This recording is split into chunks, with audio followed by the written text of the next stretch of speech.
พี่น้องคณิงหมอลำใจเกินร้อยหรือว่าคณิงมิสแกรนด์อุดรธานี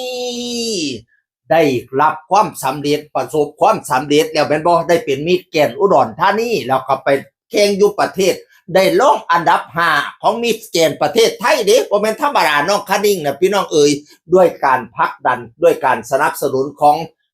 อ้ายบอยกับพี่นางแอนนี่ละเมื่อนี้น้องคณิงก็เลยมากราบขอบคุณพี่นางแอนพี่น้องเอ๋ยเอามงกุฎมาสวมให้พี่นางเพราะว่าพี่นางแอนนี่ก็เคยใฝ่ฝันอยากเป็นนางงามแต่จังหวะชีวิตมันไม่ให้ไงมันก็เลยได้เป็นราชินีหมอลำพอดีน้องคณิงนี่สนใจอยากสมัครพี่นางแอนก็เลยพักนั้นดันเต็มที่สนับสนุนเต็มที่ไอ้บอยซิริชัยก็สนับสนุนเต็มที่จนว่าน้องคณิงนี่ประสบความสำเร็จได้เป็นมิสแกรนด์อุดรธานีแล้วก็บ่ลืมบุญลืมคุณนะขอบคุณพี่นางพี่น้องเอ๋ยสวมมงกุฎให้กับพี่นางก็โอ้ยจะเป็นเบาดีให้แอนอรดีนะแล้วก็สวมสายสะพายให้พี่น้องเอ๋ยสุดยอดเป็นความหักความเพียงเลยกับเจ้าก็กอดกันน้องแอนบอกว่าน้องคณิงนี่เป็นผู้เว้าง่ายบอกก็เฮ็ดหยังก็เฮ็ดเบิดคณิงเฮ็ดนั่นเฮ็ดนี่เฮ็ดเบิดบ่มีว่าโอ๊ยคณิงบ่เอาคณิงบ่เฮ็ดบ่เคยปฏิเสธว่าสั่นพี่นางแอนว่าเป็นผู้เป็นตาฮักตาแพงตาแย่งตาเบิงสมกับเราตั้งใจสมกับเราเฮ็ดอยู่จนว่าประสบความสำเร็จจนว่าได้เป็นนางงามของอุดรเป็นมิตรแกนอุดรพี่น้องเอ๋ย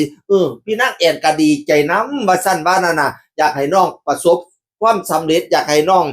ไปถึงจุดที่ตัวเองหมายไว้พี่น้องเอ๋ยน้องคณิงก็มาเขียนโพสต์ว่าขอบคุณพี่ชายพี่สาวของหนูนะคะที่ให้โอกาสน้องสาวคนนี้เสมอมาขอบคุณที่เชื่อใจและมั่นใจในตัวเด็กคนนี้หนูไม่รู้หรอกว่าเส้นทางนี้จะพาหนูไปไกลได้แค่ไหน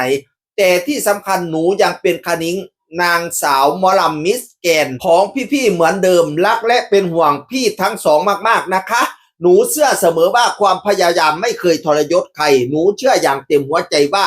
เราไม่หยุดเดินเลยแม้แต่ก้าวเดียวถึงแม้เราจะเดินช้าบ้างเร็วบ้างแต่ถ้าเราไม่หยุดเดินสักวันเราจะประสบความสำเร็จแต่เฮาบ่หยุดเดินอาจสิก้าวซ่าแน่อาจเร็วแน่แต่เฮาบ่หยุดเดินมันต้องไปฮอดจุดหมายปลายทางแน่นอนพี่น้องเป็นข้อคิดดีๆจากน้องคณิงศิริการ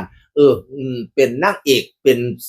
จากคณะหมอลำใจเกินร้อยมีศักดิ์เป็นน้องสาวบอยศิริชัยแล้วก็ไปประสบความสำเร็จในเวทีมิสแกรนด์แล้วก็บ่ลืมบุญลืมคุณที่พี่นางแอนกับพี่ชายบอยเสีย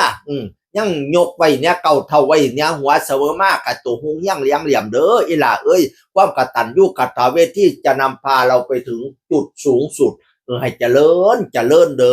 อประสบความสำเร็จประสงค์สิ่งใดก็มุ่งมาดังปรารถนาสุประการเด้ออีหล่าเอ้ยเฮ็ดเพียงตีนให้เจ้าได้ขึ้นเพียงตาเฮ็ดเพียงขาขึ้นเพียงคิ้วเฮ็ดเพียงนิ้วให้ขึ้นเพียงเก่าเพียงกะมอมโย่ยิงจะได้กิ่งคุลุ่มลงน้ำแม่นาทีมันยืนเสียงอื่นคนเก่าเว้าสู่ฟังสวัสดีครับ